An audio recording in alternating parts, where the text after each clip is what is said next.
A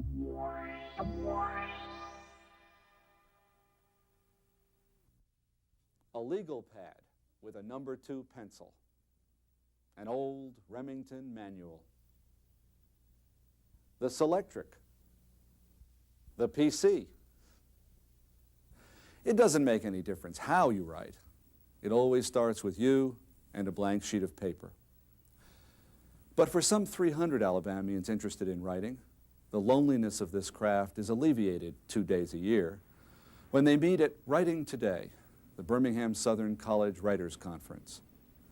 Here they participate in workshops, have successful professional writers examine their manuscripts, and commiserate with others who know it's a solitary business.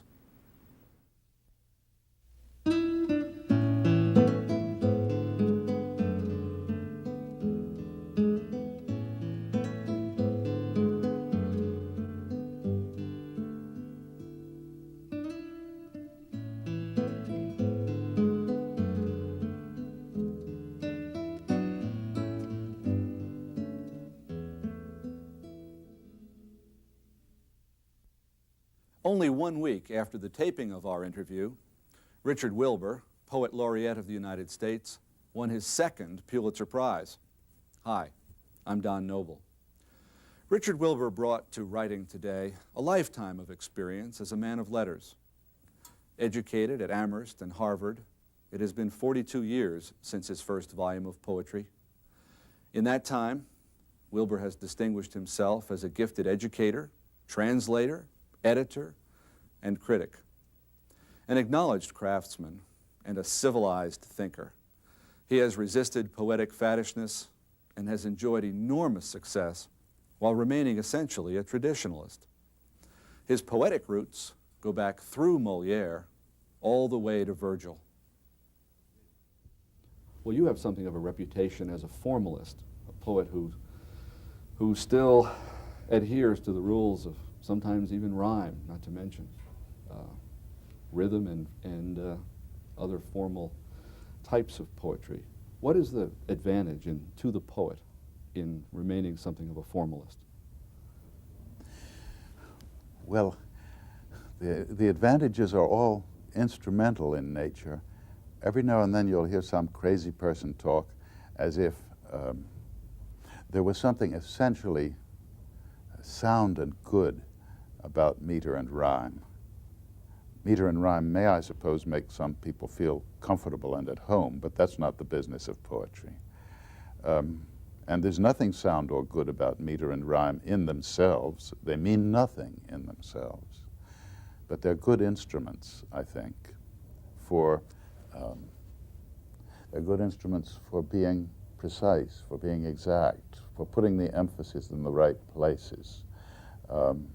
And contrary to what one hears some people saying, poetry is always about being as exact, as true, and as properly emphatic as possible.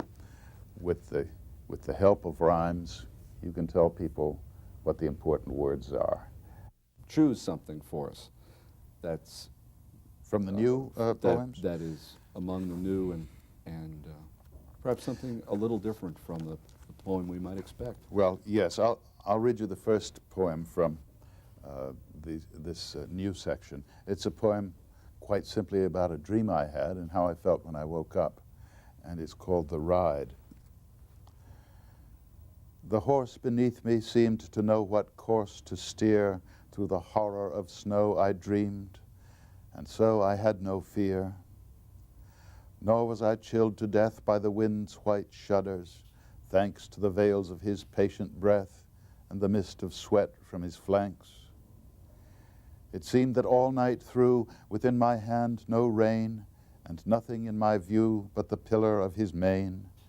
I rode with magic ease, at a quick unstumbling trot, through shattering vacancies, on into what was not, till the weave of the storm grew thin with a threading of cedar smoke, and the ice-blind pane of an inn shimmered, and I awoke. How shall I now get back to the inn yard where he stands, burdened with every lack, and waken the stable hands to give him, before I think that there was no horse at all, some hay, some water to drink, a blanket, and a stall. Would it be fair to say that one of the things that aspiring young poets might do is read a lot of good poetry? Yes. When I'm asked by somebody to give out some advice to the young and aspiring, that's one of the two things I always say. And it really is terribly good advice in view of the fact that there are so many would-be poets who don't read poetry. I'm forever amazed by this. People will come to writers' conferences and talk with you about their hopes to become published poets. And you'll mention a few names of poets, old or young, past or present, foreign or domestic, and they won't know any of these people. What about the question of imitation? Would you recommend that young poets attempt a poem in the style of Milton, or a poem in the style of Shelley, or a poem in the style of Blake? I know that some wonderful writers have done that and have survived the experiment. But on the whole, I wouldn't recommend that to students. I think it's sort of bad to contract Yeats like a disease and imitate his emotions for 2 or 3 years. I've seen that done by younger poets. And I think it's seriously falsifying to do that, or can be. And it can keep the young poet from starting out on the major business of finding out what it is that he knows, he feels, he thinks. There are certain almost fatal poets, like Dylan Thomas. No one should ever be influenced by Dylan Thomas. It was all right for Thomas, but not all right for anybody else. Besides his work in criticism, his editions of Poe, and his many volumes of original poetry, Wilbur is a gifted translator of poetry from such diverse languages as Russian, Latin, Italian, and especially French. He views translation as both a creative and a recreative act. Well, yes, it's a recreative act, but as I perform that act, I try for the utmost slavish fidelity. I try to be as exact and as loyal to the original as I can be. In translating from French, I soon became aware, through doing a lot of dreadful work, that what you have to aim for is not word-for-word fidelity, but thought-for-thought fidelity. That's the form in which you can bring something over alive from one language to another. It can also be an illusion if you try to repeat in English the sounds of an original. When I started translating from Racine, who has, of course, such wonderful band music in his lines, people would say to me, "Let's see what you've done with such and such a celebrated line." And they would say, "Well, you haven't quite got the music of it into English." But the English language doesn't have the same sounds as French. And if you were very careful to reproduce the same sounds in your English line, it would be a line of nonsense. Well, another term that pops up when people discuss your work is the term of humanist, a term which is much bandied about and beleaguered and in trouble. You still feel that you're one of the defenders of the humanist tradition? In some sense, I probably am. I think now you have to attach some qualifier to the word humanist in order to say where it is that you stand. But if humanism means that you are affectionately concerned with the human creature and admiring of his potentialities and somewhat hopeful about his future, about what he may become, then I'd be happy to be classed as that kind of humanist. Well, one of your best-known poems, The Prophet, seems to me a poem that fits into this mode. I guess that poem, Advice to a Prophet, is based on the supposition that the human creature is sensible enough, once scared, to do something about it. Right. I'd love to have you read that poem. I'll be glad to read it. This poem, called Advice to a Prophet, was written many years after Hiroshima. I'd wanted, as soon as that bomb was dropped, to say something about this huge fact in our lives. You want to say something, if possible, about anything so important as that to the world in which you dwell. But I couldn't find a way of getting at the subject of the threat of nuclear war until it occurred to me to deal directly with the difficulty of being properly frightened by the threat of what radiation could do to us. And in this poem specifically, what radiation could do to plant and animal life. Advice to a Prophet. When you come, as you soon must, to the streets of our city, mad-eyed from stating the obvious, not proclaiming our fall, but begging us in God's name to have self-pity, spare us all word of the weapons, their force and range, the long numbers that rocket the mind. Our slow, unreckoning hearts will be left behind, unable to fear what is too strange. Nor shall you scare us with talk of the death of the race. How should we dream of this place without us? The sun, mere fire, the leaves untroubled about us, a stone look on the stone's face. Speak of the world's own change. Though we cannot conceive of an undreamt thing, we know to our cost how the dreamt cloud crumbles. The vines are blackened by frost, how the view alters. We could believe, if you told us so, that the white-tailed deer will slip into perfect shade, grown perfectly shy. The lark avoid the reaches of our eye, the jack pine lose its knuckled grip on the cold ledge, and every torrent burn as Xanthus once, its gliding trout stunned in a twinkling. What should we be without the dolphin's ark, the dove's return, these things in which we have seen ourselves and spoken? Ask us, prophet, how we shall call our natures forth when that live tongue is all dispelled, that glass obscured or broken, in which we have said the rose of our love and the clean horse of our courage, in which beheld the singing locust of the soul unshelled, and all we mean, or which to mean. Ask us whether with the worldless rose our hearts shall fail us. Come demanding whether there shall be lofty or long-standing when the bronze annals of the oak tree close.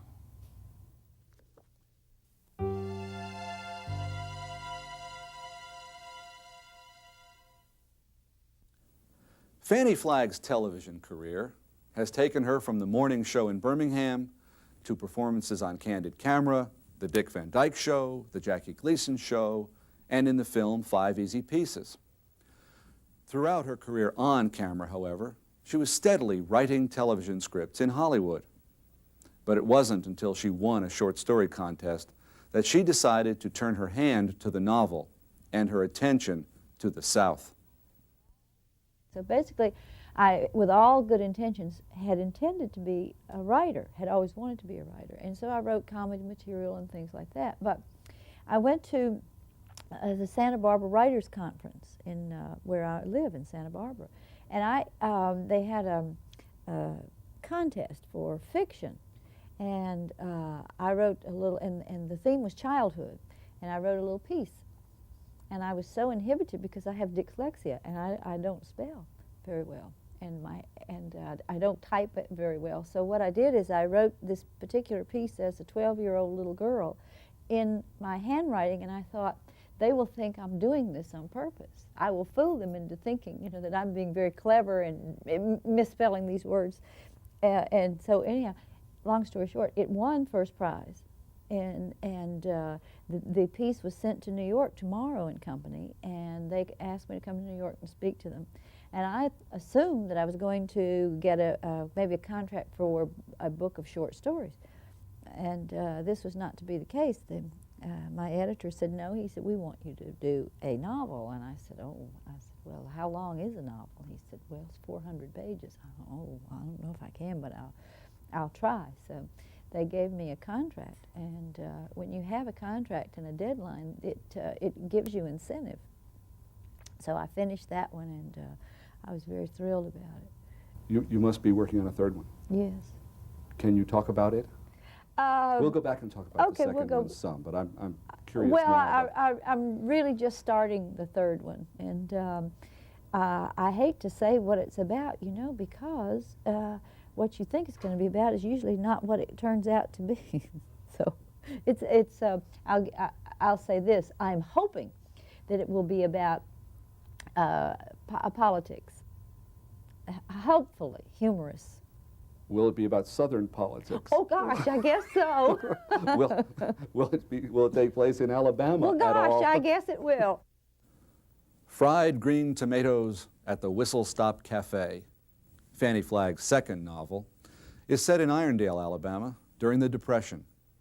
It's a combination of her memories growing up there, the stories she heard as a child, and her own powerful imagination. How much planning and how do you plan a novel in which there is, what should we call it, a secret or a piece of withheld information that you're holding back because it's the linchpin to the whole operation? Well, that particular book was a mystery even to me.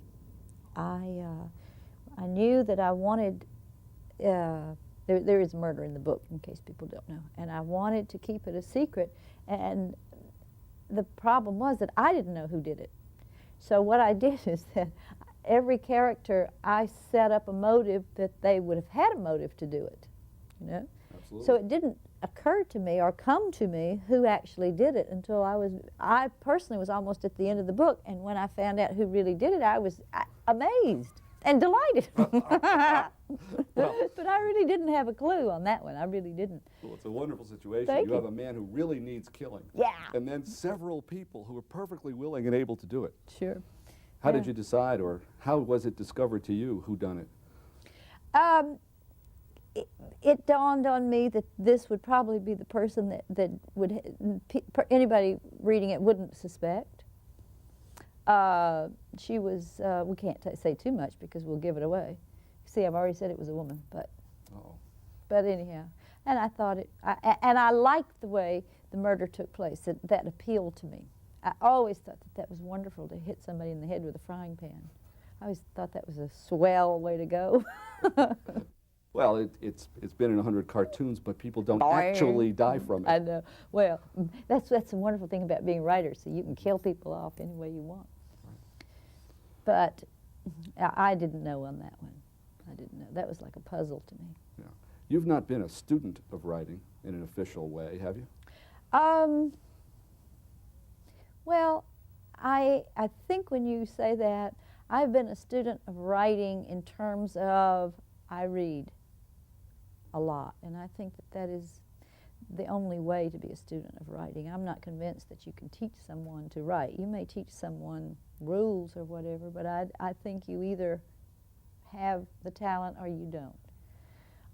So in terms of going to school and learning how to write, no.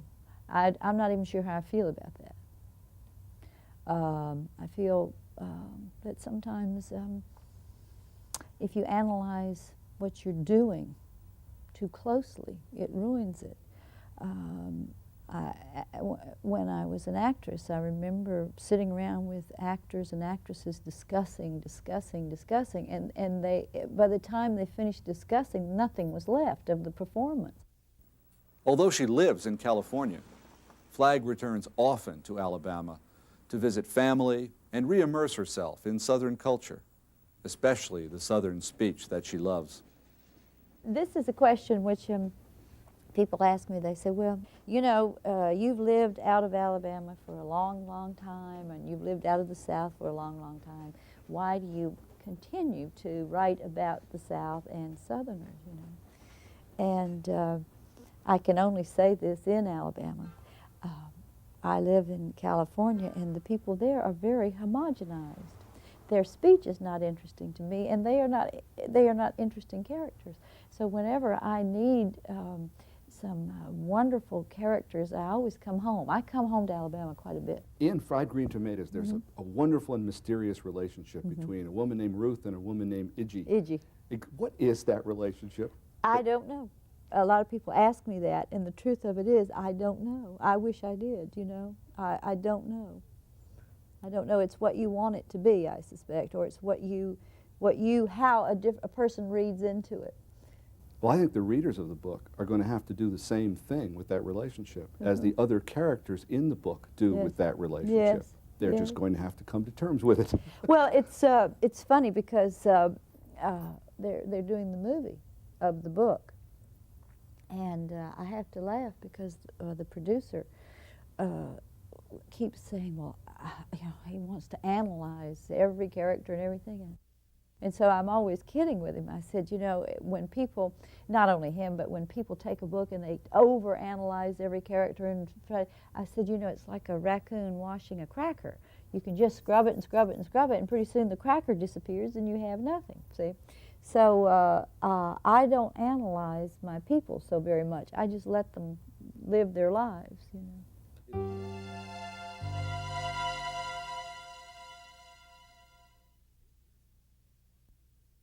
8 years ago, Mark Childress attended the Writing Today conference as an undergraduate student with an unfinished manuscript. Today, he's published 2 successful novels, and he's working on a 3rd. Childress will tell you that writing is hard work, but it helps to get a lucky break. His came at this conference when he met the famous novelist Andrew Lytle. And now, Childress is the teacher. Well, they've brought you back to the conference as a native son. Oh, I know, I love it. It's 5 years I lived here, and no one ever paid any attention to me at all. I came to this conference as one of the students, you know, so it's wonderful. I decided, though, it has to do with coming in on a jet plane. People are somehow impressed by that, you know. Are you really an Alabamian? Oh, yes, always. Where are you from? I was born in Monroeville, and my family moved around a lot. I only lived there for about a year. And we lived all over the Midwest. My daddy was a salesman for Ralston Purina, and they moved us like an army brat, like army brats, you know, all around. So I grew up in Ohio and Indiana, and went to high school in Mississippi, and college in Louisiana, and then came to the University of Alabama. And lived here pretty much continuously from when I came back to go to college at Alabama till I left to work for the Atlanta Constitution. Came back and lived 3 years in Magnolia Springs. Now I'm living in California, but Alabama's always home. Have you ever been a student of writing in any kind of formal way? I've studied at the university. One of my minors was English, and the other was creative writing. And so I studied under Barry Hanna. He was running the program at the time, and that was quite an education. He was a wonderful teacher, believe it or not. There's a lot of talk to the contrary. You hear wild stories, and certainly Barry was going through a wild time. But if he thought you were a serious writer, he was the best teacher of writing I've ever had. He was wonderful. I'm glad to hear it. Yeah, and I've also I've been lucky enough, or conniving enough, to run into some really great writers who, you know, writers tend to take other writers under their wing. And I was at this conference, oddly enough, and met Andrew Lytle when I was writing my first book. And he said, "Young man, you look like a novelist to me. Come up to my house and send me your novel and we'll talk about it." So I sent him the manuscript, and I went up to see him in Montego, Tennessee. And we spent a whole weekend together. He gave me a private lesson on that book. This is the man that taught Flannery O'Connor. And it was the most incredible weekend of my life. I remember going to bed at 2 in the morning. He's finishing his last Old Weller's whiskey, still talking about the book. And I get up at 7 the next morning, and he's making biscuits in the kitchen and says, "Now in chapter 23, you have a terrible problem with point of view." So, I mean, And I've had other experiences like that where people have really helped me. So also I love to read. I guess that's being a student of writing. One would think that if you could write one book, you could surely go ahead and write a second one. And yet a lot of people have more trouble writing the second one than they do the first one. Yeah. As if they have one song to sing and they spend a few years singing it and then they have to think up a new song. How did the work go on that second book? Well, I'll tell you, in the first place, that the page just gets no less blank. I mean, it's just as blank when you sit down to write page one as it was when you sat down to write the last page of the one before. I had a lot going on in my life in terms of I was very busy in my work. I was working at a newspaper when World Made of Fire came out. And I waited too long to start the other one. I waited actually until World Made of Fire was published. And I had about a year of real dead writing because I was trying to, I was trying to write a book that was radically different from the first one, and I went out in all sorts of different directions. Sort of lost my stride a little bit in terms of the fiction, got distracted at work. So it was really hard. I mean, it was tough. And I quit my job and went to a cabin in the woods and wrote it. I mean, I finally decided I could write it if I just had a little clear time. Might be a good idea to start the next book before the previous book is printed. Absolutely. So I'm about halfway through number 3 right now. So I didn't make that mistake again. It's going fine. It's also made this process easier, the promotion, because it's not so much a distraction. You've got other things on your mind. You go home to the typewriter every night. But it's funny about doing it after the first time. It really is like you're a tightrope walker, but you don't know how deep the chasm is. You don't know how long and how much trouble it's going to be to see the book through to publication. The second time you know. So while you may have gained something in your technique and your ability to write it, you also know just how deeply in trouble you can get. And it's a yin-yang thing that makes it just about as hard the second time as the first, and not really very much harder. And the first time you go into it blissfully ignorant. And I don't know, the scales have fallen from my eyes now. It's a long haul to get one of these babies done. In our next program, we'll learn more about the craft of writing. Susan Cheever will tell us about the advantages of growing up in a writer's household. Journalist, novelist Howell Raines talks about perseverance. And Katie Lyle shows how to find one's place as a writer in the publishing world. I hope you'll join us.